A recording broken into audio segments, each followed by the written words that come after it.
Deze week in Limbourgeois seizoensopeningsconcert Openluchttheater Valkenburg met Phil B en Jan Akkerman. En Adriaan Visser wordt de beste sommelier van Nederland.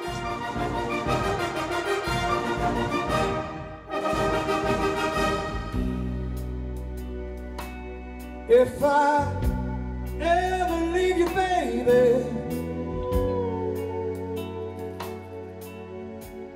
you can say I told you so. Waar voor de normale theaters de reguliere programmering richting de zomer ten einde loopt, gaat het seizoen hier bij het Openluchttheater in Valkenburg vanavond van start. En dat gebeurt met een speciaal concert van oud The Voice senior winnaar Phil B. Is there any way for a man to carry on? Do you think I want my love gone? Ja, er zijn slechtere plekken om op te treden op zo'n mooie zomersavond, zou ik bijna zeggen. Ik kan geen mooiere bedenken eigenlijk. Dit is een van de mooiste plekken, misschien wel de mooiste waar ik ooit gespeeld heb. En 2 jaar geleden mocht ik hier staan. En toen hebben we met Jos Frusch afgesproken van het verleden jaar, maar toen ging het natuurlijk niet door. Toen zei hij, ben jij als eerste aan de beurt volgend jaar. En, de opening zegt. Ja. En dat is vandaag, ja. Ja. Wat gaan de mensen vanavond te zien krijgen?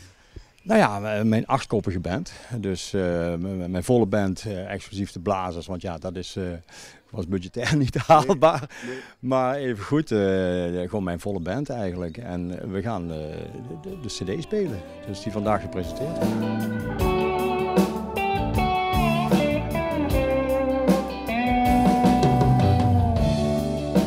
wordt. En vanavond de band en ook nog een special act. Een very, very special act. Jan Akkerman, daar ben ik 20 jaar inmiddels bevriend mee.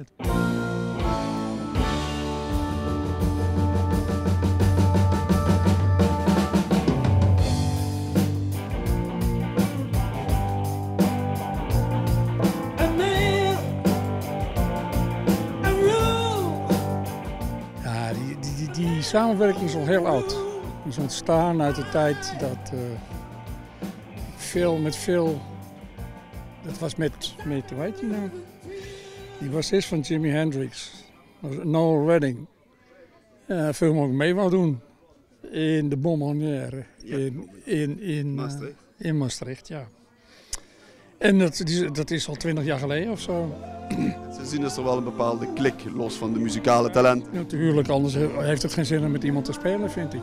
Het is een luxe die weinig mensen zich blijkbaar kunnen permitteren, maar ik vind het heerlijk.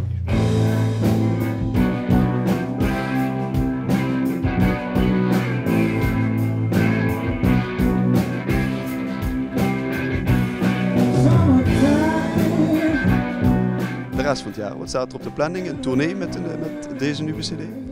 Ja, uiteraard. Dus volgende week eerst doe ik een aantal optredens met Jan nog. We hebben eigenlijk de hele tournee, die stond al. En nu komt het mooi uit natuurlijk om de cd te promoten. En dat heeft natuurlijk ook een extra boost gekregen door de overwinning die je net al zei vorig jaar aan The Voice Senior. Ja, zo krijg je dus eigenlijk landelijk een beetje naam. Dan kom je dus op de landelijke radio en tv een aantal shows gedaan. En dan kennen de mensen je en dat scheelt dan wel als je inderdaad in het land speelt. Ja.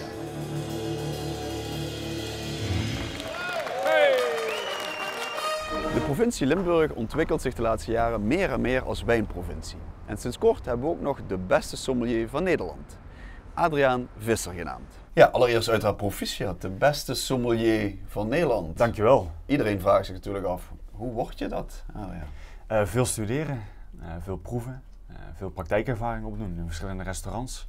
En gastheerschap, daar elke dag een stapje beter in proberen te worden. Hoe ziet je traject tot nu toe dan uit, tot sommelier, zeg maar? De beste sommelier. Ja, ik ben vroeg begonnen ooit bij mijn leermeester Roy Pelgrim al. Ik heb hier ooit voor de heren Beaumont al gewerkt tijdens mijn studie aan de hotelschool. En toen voor het eerst in aanraking gekomen met wijn. Toen dacht ik van oké, dan moet ik hiervan de beste van gaan leren. Toen ben ik voor Roy Pelgrim gaan werken.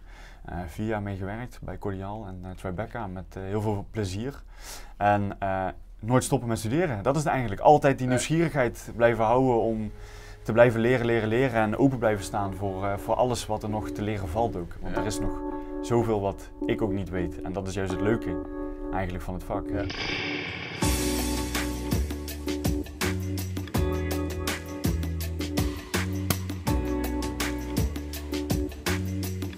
Weten de gasten anno 2022 eigenlijk veel van wijn af? Meer dan vroeger? Ja, absoluut. Het is veel transparanter geworden natuurlijk, de wijnwereld. Het komt veel meer in het nieuws. Niet alleen in de krant, maar op tv, items. Er zijn veel meer boeken over geschreven. Iedereen volgt het ook veel meer. Dus de gast die weet veel meer. En dat zie je echt ook al steeds eerder bij jongere gasten. Dat die echt gewoon weten wat ze lekker vinden, nieuwsgierig zijn. En dat is voor ons geweldig natuurlijk. Ja? Of is dat van, oei, nu moet ik echt zeker zijn van mijn verhaal? Ja, het is superleuk eigenlijk juist. Want je kan ook echt veel meer gesprekken, interessante gesprekken voeren. En gasten ook verrassen met echt dingen van wat verder weg of out of the box juist. Ja, super gaaf.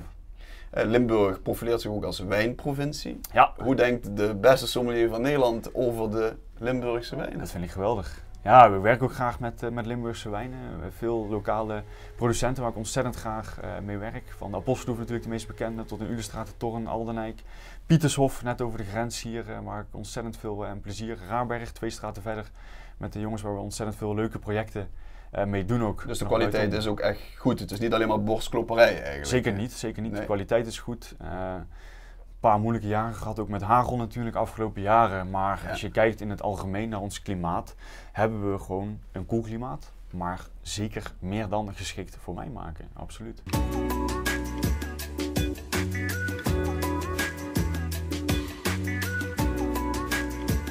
Ja, wat is de volgende doelstelling dan? Is die er nog? Nou, ik heb in november voor het eerst mijn internationale wedstrijd ook mogen doen voor Nederland. Dat was het Europees kampioenschap. Ja. Nu ga ik in februari mag ik waarschijnlijk Nederland vertegenwoordigen op het wereldkampioenschap, wat ontzettend mooi zou zijn. En ik ga in oktober voor het eerst op voor mijn mastersommelier-examen. En dat is ook wel heel spannend moet ik zeggen, wat relatief dichtbij al komt. Dus, en vrij uniek, want daar zijn er niet zoveel van in de wereld, laat staan in Nederland. 270 geloof ik van ongeveer op de wereld.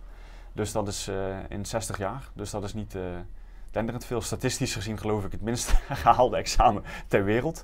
Dus maar daar moeten we de moed niet over opgeven. Het is gewoon een ontzettend mooie doelstelling. Okay. En keihard doorgaan eigenlijk.